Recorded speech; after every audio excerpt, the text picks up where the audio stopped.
Bueno, vamos a hacer un repaso de la clase pasada.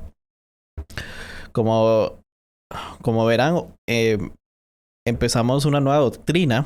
Sí, creo que es específicamente la parte 5, la doctrina 5 que vemos, que es la doctrina del Espíritu Santo o neumatología. Vimos las enseñanzas del Antiguo y Nuevo Testamento, cuestiones como qué es un ser personal, un ser divino.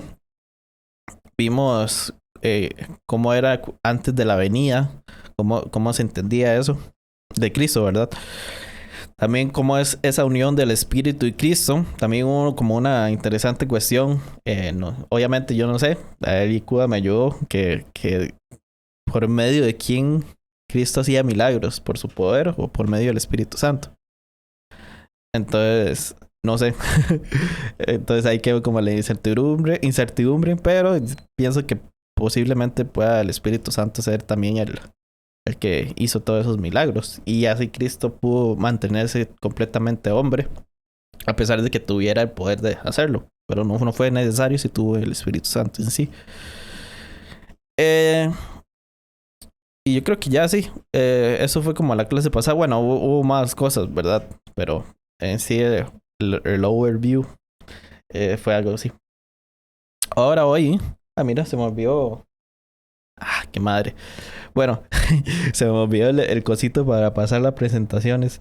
Ni modo, voy a tener que hacerlo manualmente. Entonces, hoy vamos a ver en sí la parte 20, que se trata del espíritu y el comienzo de la vida cristiana. Aquí, y comienza hablando el autor, dice, la conversión y el crecimiento cristiano se podría haber considerado en la doctrina 4 con el título Aplicación de la obra de Cristo. Ese contexto destacaría la relación esencial entre la obra de la segunda y la tercera persona en la divinidad, pero correría el riesgo de ocultar la genuina entrega de Dios a nosotros en la tercera persona de la Trinidad. También podría haber aparecido en la doctrina 6, que es, vamos por la 5, es de la próxima, que es la doctrina de la iglesia.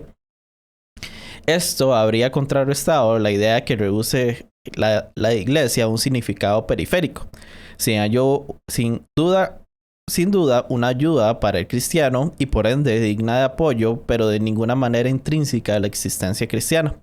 Dicho enfoque habría sorprendido a los autores del Nuevo Testamento, cuya instrucción en la vida cristiana está generalmente contenida en cartas dirigidas a grupos colectivos, es decir, iglesias.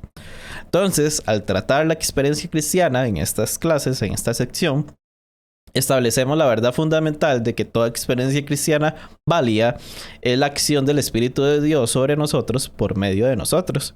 Sin embargo, la exposición incluye el lazo entre la obra del Espíritu y la obra de Cristo por un lado, y la obra del Espíritu y la Iglesia por otro. Entonces, vamos a ver este fundamento que es la gracia de Dios. La realidad suprema, fundamental de toda experiencia cristiana del Espíritu es la gracia soberana de Dios. La gracia, y ahí están las diferentes formas de decir gracia en latino, en griego, hebreo, significa libre despliegue del favor, particularmente de un superior a un inferior. Con relación a Dios, es esa decisión libre de Dios, aparte de toda presión y en ninguna manera forzada por mérito nuestro, de tener misericordia de sus criaturas pecaminosas, salvando a su pueblo de todos los efectos de su pecado por medio de Jesucristo. La libertad de la gracia divina es algo que debemos destacar. Dios actúa para salvar porque elige hacerlo. Es una obra de Dios más allá de todos los requisitos de su condición de creador. Como con Israel, así también es con la iglesia. No es de ninguna manera por lo que éramos o alguna vez seremos, como dice Deuteronomio 7 y capítulo 7, versículo 7 y en adelante. Dios ama y salva a su pueblo porque Él quiere salvarlo y determina hacerlo. Y obviamente aquí hablo de la palabra determinar en un sentido coloquial y no filosófico. No puede haber ninguna otra explicación fuera de esa. La gracia de Dios también es soberana.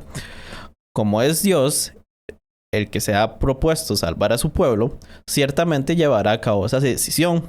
Ningún poder demoníaco ni humano puede impedir ese propósito, que Dios entonces sea Dios. Las diversas facetas de la experiencia cristiana del Espíritu que se exponen a continuación son sencillamente aspectos distinguibles de esta realidad fundamental, o sea, la gracia soberana de Dios en funcionamiento para salvar a los pecadores. Entonces vamos a ver la esencia, la unión con Cristo por el Espíritu. Entonces, el meollo de la experiencia cristiana del Espíritu Santo está en que nos trae a una relación viva con Jesucristo, de manera que compartimos su redención con todas sus bendiciones. Toda la experiencia cristiana se puede enfocar en este singular don o regalo que Dios nos ha dado en su Espíritu, o sea, nuestra unión con Cristo. La base bíblica de la unión con Cristo radica en el concepto que el Nuevo Testamento tiene de la fe. La fe es fe en Jesucristo. Las preposiciones griegas usadas con el verbo creer, eis, en, epi, expresan la idea de creer en o a Cristo. Por consiguiente, la fe implica una relación viva con su objeto. Ser un creyente cristiano significa estar unido a Cristo. Las bases de la doctrina de la unión por fe con Cristo están en el concepto antiguo testamentario de la solidaridad entre el Mesías y el pueblo mesiánico. O sea, un Mesías separado de su pueblo era algo inconcebible. El Mesías representaba a Dios ante su pueblo y al pueblo ante su Dios. Y de acuerdo con esto, dos de las principales figuras mesiánicas, el Hijo del Hombre y el Siervo de Jehová, se encuentran entre lo individual y lo colectivo. Además, estar unido a Cristo significa hallarse unido con Él en todo el ámbito de su misión redentora. O sea, el cristiano ha muerto con Cristo, ha resucitado con Cristo, ha ascendido con Cristo para compartir ahora su reinado en los lugares celestiales y está determinado a compartir la gloria venidera de Cristo con Él. La obra del Espíritu Santo en regenerar al creyente, pues, es una obra en la que el Espíritu nos une a Cristo. Como dijo Calvino, el Espíritu Santo es el nudo con el cual Cristo nos liga firmemente consigo. Los principales elementos de esa unión son nuestra elección, llamamiento, regeneración, arrepentimiento, fe, justificación y adopción. Vamos a ver 7, pero hoy vamos a tener tiempo solo para 2. Que es la elección y llamamiento. La elección, entonces, esto se refiere a esa obra de la gracia de Dios por medio de la cual Él elige individuos y grupos para un propósito o destino de acuerdo con su voluntad. En el Antiguo Testamento ocurre primeramente en relación con Abraham y luego en relación con su simiente, que es el pueblo de Israel. También se refiere al Mesías. En el Nuevo Testamento, Jesús es, en sentido particular, el objeto de la elección. Se habla de la iglesia como la elegía, y esto ha sido causa de considerable debate e incertidumbre. Me imagino que por qué la iglesia de Cristo y no la iglesia de Buda o algo así, ¿verdad? O cualquier otra religión. Debemos lamentar este hecho tremendamente, puesto que cuando se entiende correctamente la elección, entonces son buenas nuevas. Dios nos ha reclamado desde toda la eternidad. Su gracia ha triunfado sobre toda la oposición de nuestro pecado y rebelión y sobre todas las acusaciones del enemigo. Somos de Él para siempre. Dios es por nosotros. Siempre lo ha sido, siempre lo será. Nos ha escogido para ser suyos y alabado sea su nombre. Las dificultades que rodean esta gran doctrina bíblica pueden ser confrontadas al notar las siguientes verdades en cuanto a la elección. Primero, que es una verdad revelada, manifestada en las Escrituras. O sea, en consecuencia, debemos recibirla humildemente de Dios y creerla tenazmente junto con las demás verdades reveladas. Es una verdad cristiana que podemos encontrar solo dentro de la experiencia de la regeneración por la gracia de Dios. No es necesario que el cristiano presente esta doctrina al incrédulo como una parte explícita del Evangelio. Esto no debe impedir el llamado universal del Evangelio de Cristo, como dicen estos versículos. Es una verdad trinitaria. La elección no solamente se relaciona con el Padre. Cristo Jesús elige y el ministerio del Espíritu Santo también se menciona en el contexto de la elección. Es una verdad cristológica. En el Nuevo Testamento, el propósito eterno de Dios se centra en la persona y la obra de la segunda persona de la Trinidad. Las Escrituras no la presentan como una decisión arbitraria del Padre, tomada en la eternidad en total aislamiento del ministerio y la voluntad del Hijo.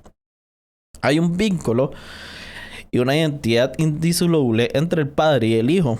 Las personas son escogidas en Cristo, los elegidos son salvos solamente por medio de la obra expiatoria de Cristo. Todas las bendiciones de los elegidos vienen por medio de Cristo, es decir, a través de su unión con Él.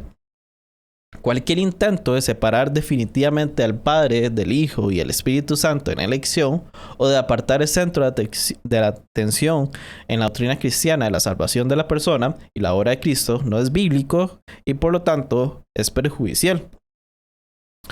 También es una verdad complementaria, o sea, la elección se debe tratar en relación con la clara insistencia de la Biblia en la responsabilidad humana frente al llamado de Dios en el Evangelio. Destacar solamente una de estas hebras de las Escrituras y en efecto desestimar la otra es separar lo que Dios ha unido. Es una verdad divina. La relación entre el libre albedrío y la elección divina nunca puede ser captada completamente por la mente humana. Obviamente, el libro es escrito por un autor reformado y por lo tanto es doctrina reformada. Y obviamente vamos a ver algunos comentarios, como dice aquí más adelante, que esto es un misterio, ¿verdad? De cómo se relaciona la soberanía y el libre albedrío.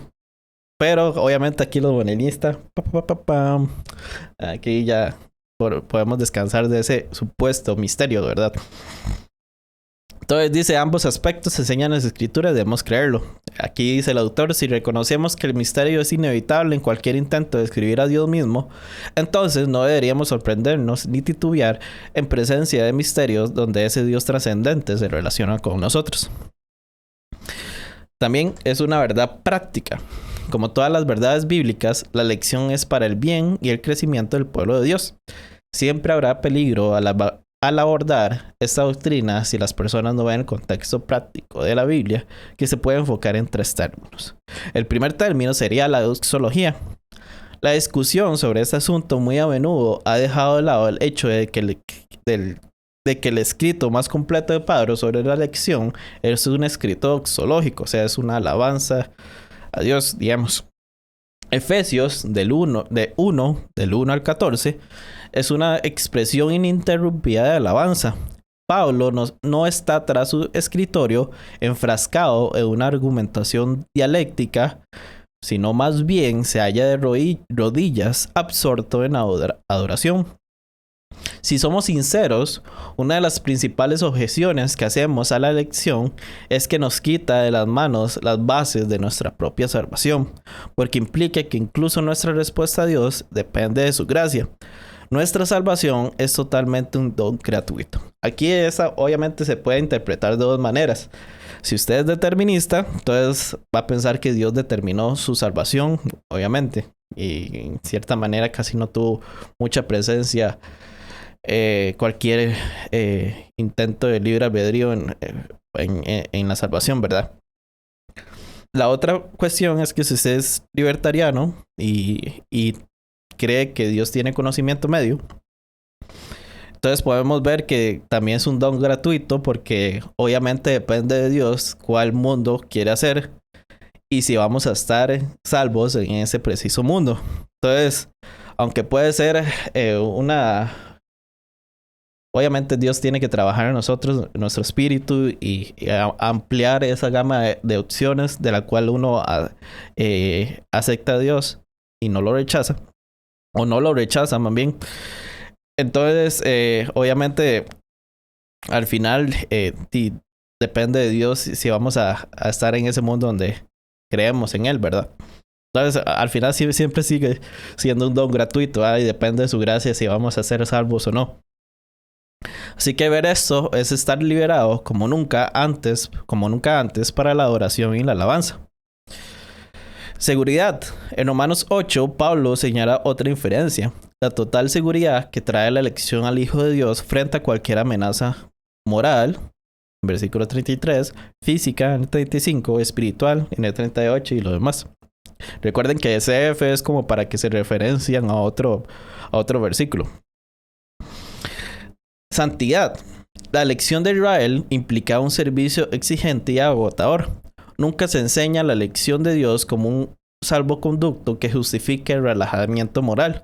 ¿Qué importa? Siempre me voy a salvar al final. Pablo retrocede horrorizado ante cualquier sugerencia de sacar provecho de la gracia. Más bien, la meta de la elección es que seamos santos y sin mancha delante de Él, como dice Efesios 1:4. Las evidencias históricas de naciones como Holanda y Escocia, donde la creencia en la elección ha sido un factor significativo en la formación del carácter nacional, contradice la idea de que esa convicción mina la motivación moral. Más bien es todo lo contrario. Otros asuntos relacionados sería la presencia. Algunos podrían decir que una manera de aliviar la tensión entre la elección divina soberana y el libre albedrío es afirmar que la elección es simplemente un asunto del conocimiento de las cosas futuras, o sea, la presencia. El Dios omnisciente, sabiendo cómo responderán los hombres al Evangelio, elige a los que sabe de antemano que responderán libremente. A pesar de su apelación a Romanos 8:29, este punto de vista vacía de significado real a la elección, ya que de esa manera deja de ser la acción triunfante de Dios. También falla por el sentido del conocimiento. Obviamente aquí hago una pausa. No estoy seguro, pero yo creo que los arminianos, porque obviamente esto podría ser un ataque a los arminianos, no estoy totalmente seguro si los arminianos dicen que Dios escoge a las personas porque ellos podrían escogerlo en el futuro, digamos. No creo que sea esta una posición arminiana, podría estar equivocado. Obviamente a mí no me gustan por dicha, este autor no menciona a los arminianos, porque de hacerlo tendría que poner una fuente, ¿verdad? Donde un arminiano afirma eso, y obviamente un arminiano con autoridad, no cualquier ahí tipo de Facebook que afirma esa cosa, porque muchas veces los reformados atacan a tipos que ni tienen idea qué es el arminianismo, ¿verdad? Pero, o sea, alguien, obviamente, incluso un molinista arminiano, recuerde que el molinismo no es una doctrina soteriológica, sino es una doctrina de conocimiento. Entonces puede haber molinistas calvinistas y molinistas arminianos. Obviamente yo me inclino un poco al calvinismo. Para los que no saben, bueno, ya, y los que saben, ya, ni modo. Pero, o sea, yo creo que son muy poca la gente que sostiene esto, ¿verdad? Incluso el molinista diría que sí, no hay nada en el ser humano que haga que Dios se incline a tomar una decisión en lugar de otra, sino simplemente es una cuestión de gracia, aunque no es arbitraria, porque tampoco es que Dios deja el conocimiento total y simplemente escoge, ¿no? Obviamente el conocimiento tiene que estar ahí, no tenemos que dejarlo pensar que Dios simplemente escoge al azar sin ninguna forma de saber cómo hacer el futuro, principalmente porque Él tiene un plan, y es precisamente por eso de que obviamente tiene que ver cuál de esos planes le agrada a Él. Pero bueno, continuamos. En las escrituras, el conocimiento, particularmente con relación a Dios, significa más que el conocimiento intelectual. Detrás del griego, en Romanos 8:29, está el hebreo yadá, que significa conocer en el sentido de entrar en relación con. La presencia de Dios no es solo pasiva, es un sinónimo de su elección activa más que una explicación de ella. El segundo viene de reproducción. Aquí pongo como un asterisco mío, que me imagino que este autor no está hablando de reprobación en un sentido general, sino a lo que uno se refiere como supralapsarianismo. Él dice, esta es la doctrina que considera que Dios no solamente ha elegido a ciertos individuos para la salvación, sino que también ha elegido a otros para la condenación. Se llama supralapsarianismo, o también se le conoce como doble predestinación. Pero, digamos, obviamente ven la reprobación como un agente activo, o sea, como que Dios determina por su voluntad quiénes son los reprobados, mientras que la otra parte de los calvinistas, que se llaman los infralapsarianos, creen que la reprobación obviamente sucede, pero es porque Dios las permite, o sea, no la causa. O sea, Supra y infra se refiere al decreto de la caída. Supra se refiere a que él eligió a los, determinó a los reprobados antes de la caída.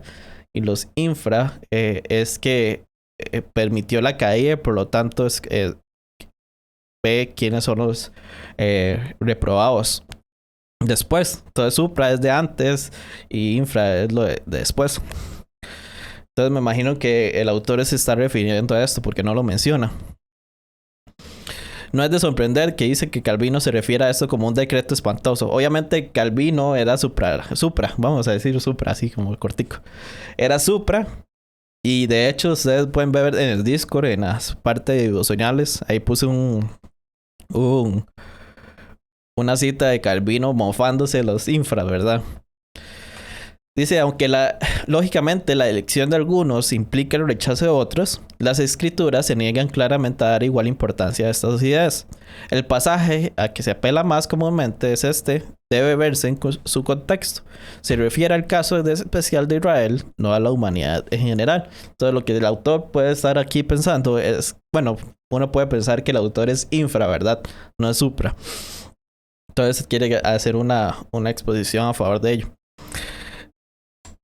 1 Pedro 2.8 y Judas 4 son claras referencias a la reprobación, pero estos versículos también sostienen la responsabilidad humana, siendo desobedientes en 1 Pedro y luego impíos que cambian libertinaje la gracia de nuestro Dios y niegan a Jesucristo, nuestro único soberano y Señor. Judas 4.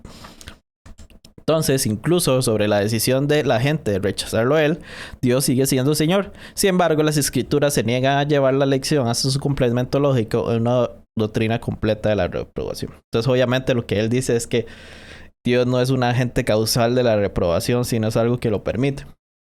Obviamente, me gusta más la alternativa de Kenny Kidley. De hecho, aquí tengo el libro. De hecho, para verme, porque no me veo. Voy a decir. Ahí este no es. Este es. Para que lo vean. Esto es uno de los libros. Está hecho leña, por cierto. Esto aquí. Esto es uno de los libros que quiero también ponerlo como serie. De hecho, es pequeñito, no es tanto. La letra es espacial y grande. Que es uno de los libros. Me gusta más la alternativa de él a los calvinistas, que en lugar de tener una teología decretiva, que es como los supras y los infras, se puede entender como un solo decreto, como los molinistas creen. Y en sí, los molinistas... Voy a cambiar de presentación, perdón. Y en sí, los calvinistas, obviamente la mayoría se pasa al lado infra para no volver a Dios un ser totalmente determinista. Obviamente muchos no les gusta el determinismo fuerte o hipercalvinismo, como quieran llamarle, sino que se quieren volver compatibilistas y obviamente se inclina al lado infra. Pero obviamente desde una perspectiva determinista, la cuestión de permiso es como muy contradictoria, ¿verdad? Como un compatibilista puede permitir el permiso. O sea, hay algo que no es a favor de la voluntad de Dios. O sea, no es algo que suceda por el puro placer de Dios, que es el rechazo de Dios y lo que ocurre en la reprobación. Entonces, lo que el molinista hace es tener éxito en lo que un calvinista no puede tenerlo. Entonces, el molinista puede ser con éxito un infralapsariano, lo que un calvinista determinista no puede hacerlo. Bueno, eso es como un resumen de esa parte de lo que es la elección en sí. Así que vamos a continuar. Ya vamos a terminar, que es el llamamiento. Ya esta es la última parte antes de terminar. Esto se refiere a la obra de Dios por medio de su Espíritu, en que llama a hombres y mujeres a venir a Él y recibir su misericordia en Jesucristo. La idea de que Dios llama es común en las Escrituras. En particular, Dios llama por medio de la proclamación del Evangelio, ya sean predicaciones formales o por algún otro medio. La gracia soberana de Dios no opera de una manera arbitraria o impersonal, sino siempre por medios personales y con propósito. Él mismo se dirige personalmente a sus criaturas, las llama compasiva y pacientemente a volverse a Él y a confiar en su misericordia en Cristo. Pertenece al misterio, y obviamente aquí también los molinistas están de acuerdo de que hay un misterio que no lo ponen en Dios, es su elección, sino lo ponen en el humano, de que es la incredulidad humana, que es el hecho de que no todos los que oyen al llamado de Dios por medio del Evangelio responden a Él. Por consiguiente, podemos establecer una diferencia. Obviamente, esta es cuestión ya bastante reformada. Me imagino que los arminianos no creen esto porque... Bueno, vamos a leerlo, ya voy a comentar. Por consiguiente, establecemos una diferencia entre el llamado general de Dios, por el cual llama a todos los que oyen el Evangelio, y el llamamiento eficaz, en el que el llamado de Dios conduce a una respuesta de arrepentimiento y fe en Cristo. Esta diferenciación se puede observar claramente en las enseñanzas de Jesús. Obviamente que se puede estar de acuerdo en el llamamiento general, pero no todos están de acuerdo en el llamamiento eficaz. O sea, eso en otras palabras que el... ¿Cómo se llama? Bueno, que Dios determina que una persona se convierta. O sea, no hay manera que esa persona no pueda convertirse una vez que Dios quiera hacerlo, ¿verdad? Entonces hay mucha discrepancia en eso. Los arminianos, por supuesto, no creen en eso. Tampoco posiblemente un molinista, perdón, porque no es determinista.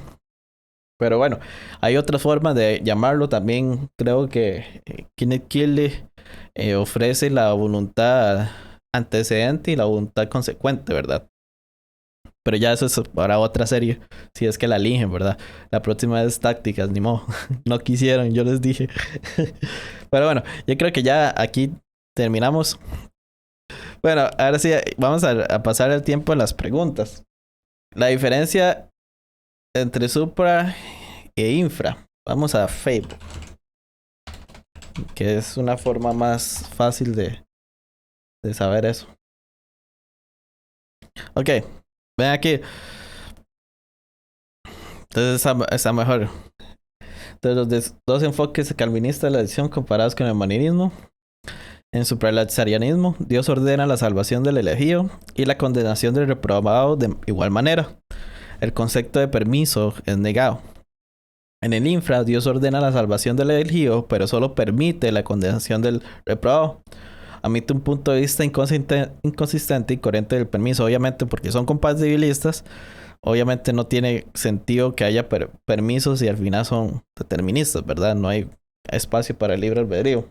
Aunque ellos afirman, eso no es lo que implica. Aunque una doctrina o un sistema de pensamiento afirme algo, no quiere decir que su implicación es la misma que su afirmación, ¿verdad? Entonces, por mucho que las confesiones de fe hablen de que sí hay libre albedrío, hay espacio para la responsabilidad moral, no quiere decir que la implicación de todo su sistema lleva a eso, ¿verdad? Y en el malvinismo, Dios ordena la salvación del elegido, pero solo permite la condenación del reprobado y es capaz de mantener un punto de vista consistente. Pues, si van aquí normalmente cuando ustedes se meten a la página, les sale esto. Y abajo está obviamente esto es un título amarillista, ¿verdad? Como los molinistas no es que siempre van a pensar en esto, pero es una alternativa que un molinista podría pensar. Y el primero sale esto. Y aquí sale como la explicación, etcétera, etcétera. Ok, ¿cuál es la diferenciación del llamamiento eficaz y el general? Que en el general es obviamente una cuestión que se habla por todo el mundo, ¿verdad? O sea, es lo que todo el mundo piensa cuando uno habla, predica el evangelio a cualquier calle. Nada más que los calvinistas, bueno, los deterministas creen que el llamamiento eficaz es cuando Dios de todo ese público decide que esta persona se va a convertir por medio de la predicación del evangelio. Por lo tanto, ese llamado siempre va a ser eficaz a esta persona. La gracia irresistible es... Sí, es prácticamente la cuestión de gracia irresistible del llamamiento eficaz.